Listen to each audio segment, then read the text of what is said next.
Bonjour, je me présente, Haboul Khawla, étudiante en licence deuxième année industrie des produits pharmaceutiques et de santé. Dans cette vidéo, on va traiter l'organisation du laboratoire d'analyse biologique. L'objectif est d'explorer les différentes composantes nécessaires à une organisation efficace du laboratoire. Voilà le plan de cette vidéo. Le laboratoire clinique est impliqué dans plus de 70% des décisions médicales et des diagnostics, de traitement, prévention. Les laboratoires d'analyse médicale sont indispensables pour les soins de santé précis, efficaces et basés sur des données fiables. Tout d'abord, la conception générale. Le local de réception, c'est cette zone pour l'enregistrement des informations et les demandes d'analyse des patients. Il y a aussi la salle d'attente. Cette salle doit permettre une attente confortable pour toutes les personnes. Il y a aussi l'espace de prélèvement. Il y a aussi la zone de trait et de préparation des échantillons. Elle est pour trier et préparer les échantillons avant l'analyse. Prend en considération l'accès facile aux consommables et la gestion de déchets et la ventilation. Il y a aussi la zone d'analyse microbiologique pour effectuer des analyses comme la culture, l'identification, l'antibiogramme, etc. Prend en considération le confinement biologique et le système de filtration d'air et la zone spécifique pour manipulation d'agents pathogènes. Il y a aussi la zone d'analyse biochimique pour le dosage enzymatique, métabolique, etc. On prend en considération le stockage des réactifs, les systèmes de ventilation pour éviter les éliminations toxiques. Il y a aussi la zone d'analyse moléculaire pour effectuer des analyses génétiques et moléculaires comme le PCR. On peut trouver aussi d'autres zones comme la zone de stockage des réactifs consommables. Il y a aussi la zone de stockage des échantillons pour stocker des échantillons biologiques à court et long terme. Il y a aussi la zone de lavage et de stérilisation. Le nettoyer et stériliser matériel de laboratoire est strictement obligatoire. On peut trouver aussi le bureau administratif, c'est une espèce pour les tâches administratives, la gestion des données et documentation.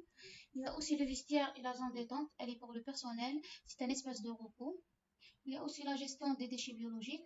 On prend en considération la conformité avec les réglementations en vigueur. On passe à la structure de laboratoire. Le laboratoire elle est constitué d'une équipe spécifique.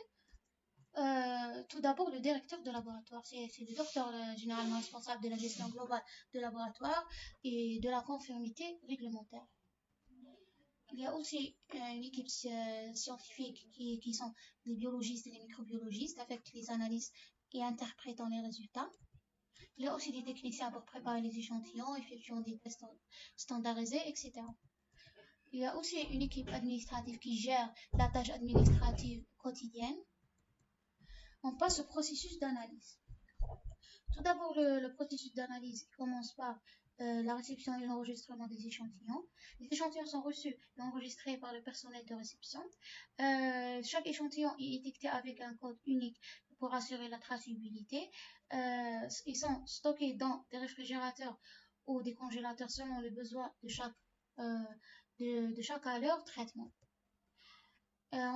Ensuite, la préparation des échantillons.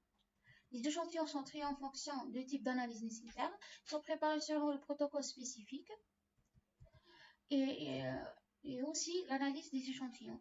Il y a d'analyse d'échantillons microbiologiques, biochimiques et moléculaires. Les microbiologiques sont cultivés et analysés pour identifier le micro-organisme présent. Les tests biochimiques sont effectués pour analyser des enzymes, des métabolites, etc. Et les échantillons sont analysés à l'aide d'une technique moléculaire comme le PCR pour identifier les caractéristiques génétiques.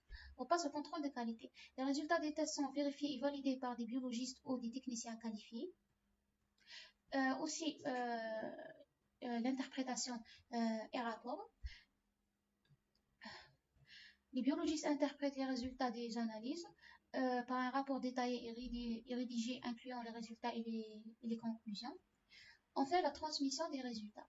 Les rapports sont transmis aux clients, médecins ou autres parties prenant via des systèmes sécurisés. Les données et les rapports sont archivés selon la réglementation. On conclut. La conception d'un laboratoire d'analyse biologique est un processus complexe, nécessite une planification minutieuse et une organisation rigoureuse. La structure de laboratoire avec ses zones dédiées aux différentes étapes du processus d'analyse assure un flux de travail optimal et une utilisation efficiente des ressources. Voilà les références bibliographiques et merci pour votre attention.